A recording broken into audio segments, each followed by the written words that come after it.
Life is this incredible mix of beauty and, let's be honest, a whole lot of suffering.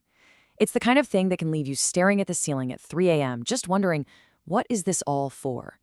So today, we're going to dive into some really profound answers to life's biggest mysteries, all drawn from the book, The 11 Questions.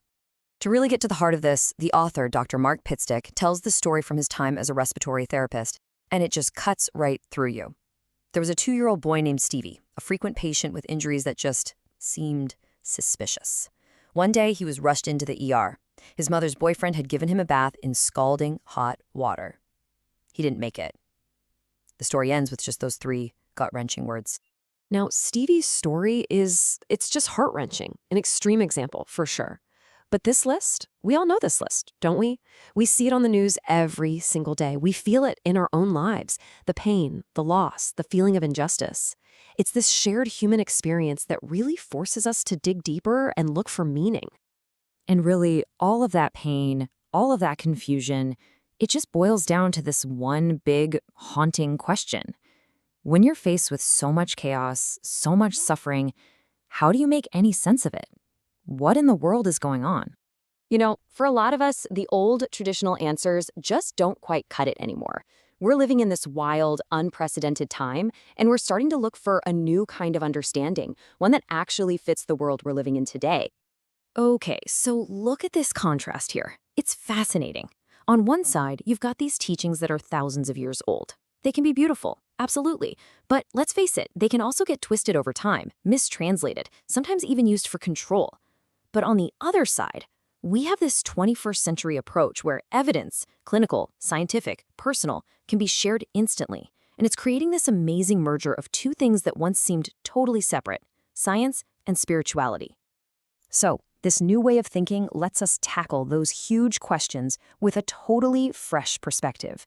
And we've got to start with the most fundamental one of all. What is our true identity? Who are me, really? So, who are you? I mean, really. Not your name, not your job, not what you see in the mirror. Who are you at your core? The experts in this book have some incredible ways of looking at this. I love this analogy from psychic lawyer Mark Anthony. He says to picture your soul, your infinite immortal spirit, as wine in a bottle. Your brain? That's the cork. It's what limits your awareness to just this physical world. But when we die, that cork is released, and our spirit just returns to its vast, infinite state. And then you have psychiatrist Stan Grof, who brings in this incredible wisdom from ancient Hindu traditions. He says our true self is Atman, basically a spark of the divine. Think of it like this. You're not just a drop in the cosmic ocean, you are the ocean in a drop. The very energy that makes you you is the same creative energy that powers the entire universe. And here's another way to look at it from author Caroline Myss. She says that discovering who you are isn't just an internal thing. It's about flipping a switch in our heads. Moving from what can I get out of life to what can I give to life. Our true identity is found in how we connect with and serve others. Okay, so if all that's true, if we're these amazing, infinite, divine beings, then you gotta ask, why on earth would we come here to this messy, challenging, beautiful place? What's the mission? Well, that brings us to the next big question. Well, the book gives us this really cool, easy-to-remember framework, AGE. We're here for adventure, because it takes some serious guts for a soul to sign up for this hero's journey. We're here for growth, because, come on, you don't build muscle by lifting feathers, right? We need resistance and contrast to evolve. And we're here for enjoyment, to actually experience all the incredible, unique, physical beauties this world has to offer. And check out this metaphor from Dr. Bernie Siegel. It's perfect for our time. He says to think of it like this. There are basically 2 channels always broadcasting. One is love, the other is fear.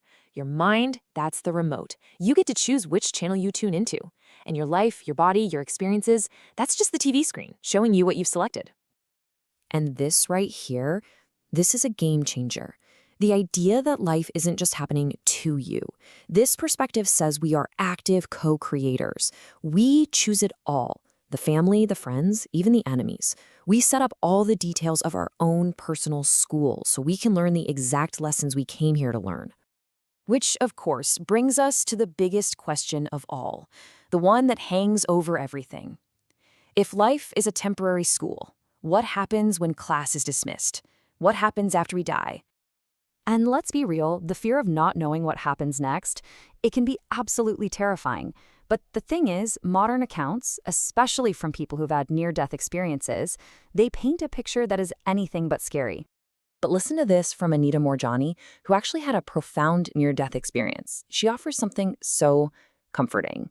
She says that after we die, we don't go to some place of judgment or punishment. We simply go home, to a place of pure, absolute, unconditional love. But here's the thing, it might not be the exact same trip for everyone. The idea is that the afterlife is a reflection of our own consciousness. The principle is like finds like. So if your consciousness is full of love and kindness and compassion, you're naturally drawn to a reality that matches that vibration. It's not about being punished, it's just about resonance. So, the big takeaway here, maybe death isn't the end, not at all. Maybe it's just a transformation.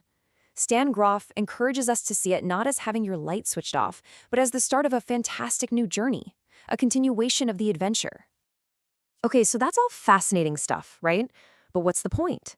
How does knowing this change anything for us right here, right now? How do we use this to start living a new story? Well, it completely reframes your entire story. All of a sudden, life isn't just some random, cruel series of events. It's purposeful. Suffering isn't meaningless anymore. It's a catalyst for your own growth and compassion.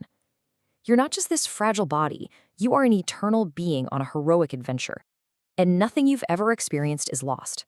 Every memory, every part of your personality just becomes part of the magnificent totality of who you are. So I'll leave you with this final question, and it's really the only one that matters. If you accept this new story, if you are an immortal soul on a purpose-driven journey of adventure, growth, and enjoyment, how does that change the story you tell yourself about your own life starting today?